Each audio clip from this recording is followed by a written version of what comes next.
Hi, I'm Mom. And I'm Brandon. Thank you, and welcome to another episode of Chatting About Fairmont, where we're talking about Beyond the Gates. As I mentioned previously, this is a segment that we'll have coming on at least twice a month. And Brandon, how are you doing today? Mom, I am doing well. How about yourself? I am doing fine, doing fine. And just so everyone knows, as of this recording, it is actually on April the 13th. And so we'd like to talk a little bit about the fashion show that occurred on Beyond the Gates about a week ago. And as a soap opera person, meaning that someone who watches soap operas on a regular basis, um, when a soap opera takes the time in order to create some sort of event, they are either trying to emphasize a point or they might be trying to move forward a storyline. And so I thought I'd take a time to look at this fashion show that was emphasized for quite a while leading in, and then the episode itself and what we possibly think it might be pushing forward for storylines. Brandon, are you up to it? I am, are you? I sure am, Brand. All right. First of all, before we begin, tell me, what did you think overall, just when we're just talking about the fashion show episode, what did you think of the episode itself? Oh, I think the episode itself went rather well, and I like the way that we're able to have most of the primary characters interact in dialogue and in situations, whether they had a large role or a small role, is that it overall had a lot of players, and especially when it comes to the Dupree family. Yeah, they did. They did. And that's one of the things I want to emphasize too is that, I mean, for the most part, most of the Dupree family was there for this particular episode, and it was nicely done. I like that it was really contained. We're talking about the fashion itself. The show itself was supposed, for the most part, contained within about one episode or so. There was a lot of lead up, and of course, the dynamics that have occurred after this fashion show. Alrighty. So my overall question is: Was this pivotal episode? Was this a pivotal episode, and did it push the storylines forward? All right. Let's talk about Danny for a minute. We have watched Danny over the last few weeks just kind of pine away at Bill. And so, one thing I liked about this episode was that this is an episode that did not emphasize Danny and Bill together. It was about Danny and her daughters, and and then about her family itself. It was purposely mentioned that Bill was not going to be there because I think, like the audience thinks, that it would have taken away from this episode. And so, since Bill was not there, what was nice is that we were able to see Danny just be excitable. We were able to see her bring energy to the episode. We did not hear about her whining primarily about Bill. And she also was not drinking alcohol or drinking a lot of alcohol per se in this particular episode. And so it was just nice to see a vibrant side of Danny, and I thought that was really kind of important to show that that Danny could do more acting besides kind of pining away with Bill. Um, Brand, what are your thoughts about Danny on this episode? Oh yeah, I definitely think that Danny had a important role. Not only was she emceeing the event, and of course micromanaging her daughter in the event, but she also organized it behind the scenes. We saw some of that in the lead up to it, and so yeah, for it we didn't really see her drinking, at least not that we're aware of excessively. And I think at one point, either during the event or within the episodes leading up to it, that she'd actually declined to drink because she was working on the fashion show. So I think this is sort of the one thing that's actually keeping her sane. Yes, I thought so too. And you brought up about her family too. And that's something in regards to her family, meaning her daughters. And it was nice to see that for Chelsea, that she was emphasized. To me, Chelsea's a character that they have not really spent a lot of time with. She's been on episodes here and there, but she has not had, to me, a substantial episode. And so for me, this was one of those episodes in which she had a substantial role. She was kind of breaking free of her mother, but at the same time, she made a point of acknowledging her mother at the end.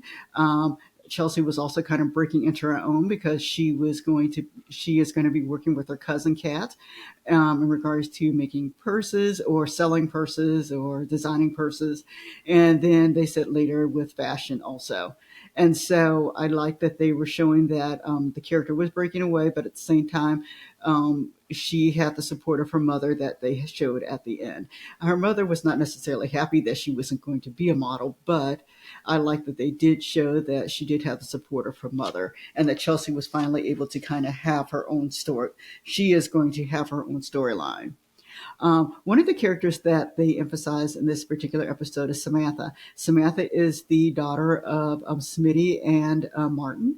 And up until this point, Samantha's been there, but she's kind of been background, and along with her brother Tyrell.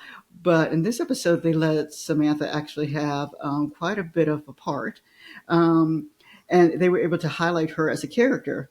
And they're also spearheading a new storyline for Samantha, or at least it appears as though they're spearheading a new storyline for Samantha regarding Samantha wanting to be a model because she is actually looking at her cousins also. Her cousin also, they're able to, in my mind, kind of give her a storyline with Chelsea, along with letting Samantha have a storyline.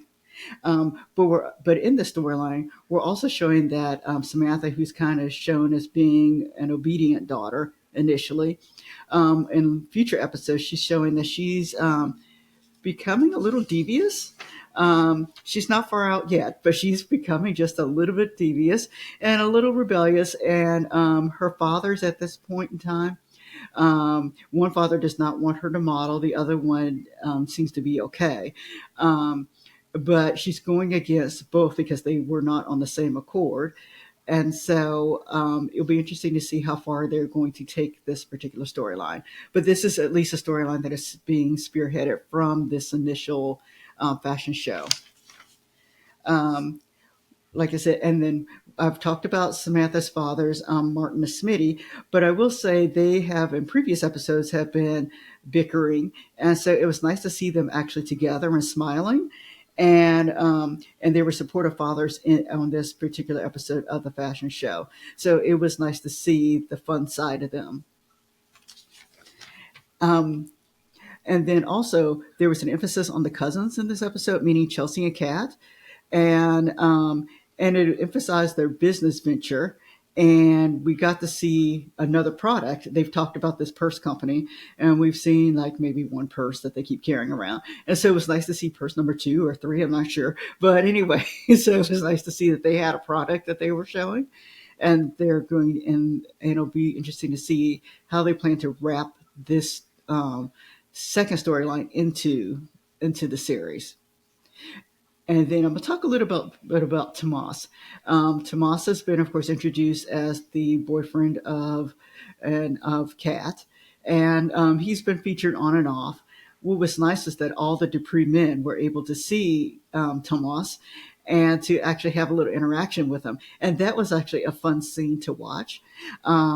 They were all overprotective males who kind of ganged up on Tomas, and and I thought it was just a good way to introduce him to everyone all at one time, so we didn't have to go through this. This is Tomas. This is Tomas. It was nice to see them all just kind of there at one time and having a conversation with them. All right, Brandon, I've said a lot so far. What are your thoughts about any of the things I've talked about?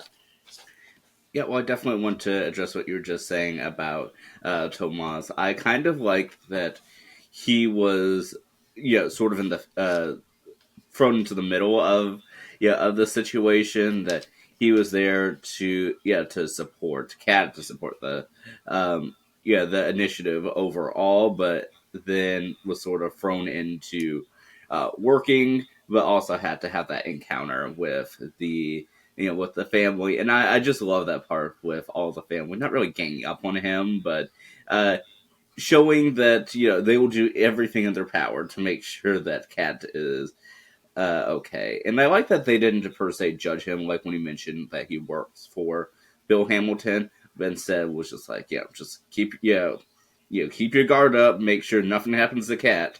So I love his interaction in it, but him being thrown into work was definitely an intriguing take, and I'm curious as to if they're going to sort of continue with that if he's going to end up being like almost like a lackey for Cat. Yeah, yeah. So it'll be interesting to see what they do with it. We know that in future episodes is Kat's birthday, and so we know that Thomas will be there too. So we'll have to see if this is kind of a lead-in to Kat with her family again with Tomas. Um, and something else that this episode did was it was kind of to me as an introduction to the charity work that the Duprees are doing.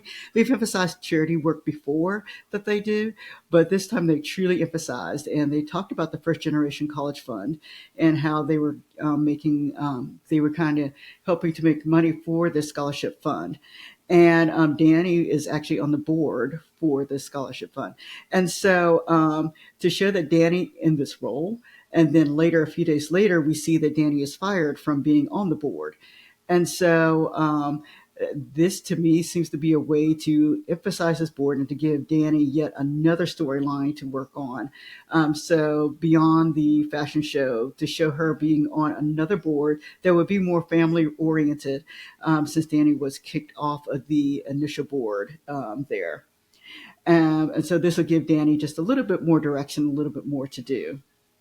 Andre once more is forefront, and as I mentioned before, I'm going to have an episode about Andre because Andre's just kind of intriguing, and so Andre's there, of course, taking pictures of the fashion show, and he is hiding his relationship with Danny from everyone else. They once more have emphasized that he is not a blood relative of Danny, and they're making a point of emphasizing that he is not a blood relative of Danny's, and that instead he is related. He's related to Ted. One other thing that I really liked was that almost the whole Dupree family, like we talked about before, was there in support of this event. And so, in general, my kind of thoughts were was that this episode actually was helping to push storylines forward. As I mentioned, Chelsea's becoming more independent. They're kind of showing that. They're showing that Samantha is becoming a little bit more devious and a little bit more rebellious, although quietly doing so, she is doing it. And then at the other front that I didn't mention is that her aunt, because Danny and Chelsea want to work with Samantha, they're unaware that the fathers are not really into this. Let's see, the dads will disagree. They disagree later about Samantha being in the show, but initially they were supportive of her doing it. Um, they're showing that Danny's doing something other than thinking about Bill. And then they're also showing how Danny has more connections with her family and having the rest of her family there for support. All right, Brandon, these are my thoughts just about this basically one episode. Brandon, do you have any other thoughts? Yeah, I definitely want to go back to the dad's sort of worrying about Samantha a little bit. I definitely was intrigued to see how they were going to, to react to her being thrown into to the fashion show, and I like that they were, like you said, initially support because they were sort of excited to see her enjoying herself, spending time with her, I guess, cousin. Her cousins, yes. And so I definitely like that, but it did shock me that they weren't really approving of her like going into it regularly, or at the very least that Martin is not approving of it. And whereas Smitty kind of just is indifferent. Yeah, no, I agree with you there, Brandon. Let's see, any other thing that you'd like to talk about? Yeah, I'm definitely intrigued to see where this goes in terms of the charity for first generation, especially in regard to their relation to the Dupree family. I mean, we saw in recent episodes that the first gen organization is splitting from the Dupree family, but I'm curious as to if the first gen organization themselves will resurface, or maybe someone like Haley might take charge of it just to spite Danny. Yep, and I can see them doing that too. I sure can. All right. Like I said, thank you for letting us take this approach today. I just wanted to emphasize this particular episode and the ramifications of it. And so we'll be back in a couple of weeks as we look at another aspects of Beyond the Gates. Thank you for watching, everybody. Yeah, thank you so much for tuning in. And we'll have to see if next time that we speak, if we'll still have the same Ted or not. Yeah. Oh, yes. That is a change that's coming up. I can't remember when they're making the change, but that is something that's coming up. Maybe we'll talk about old Ted at a different time also. We'll look forward to that. All right, everybody. Have a great day. And we'll see you next time. All right. Bye bye.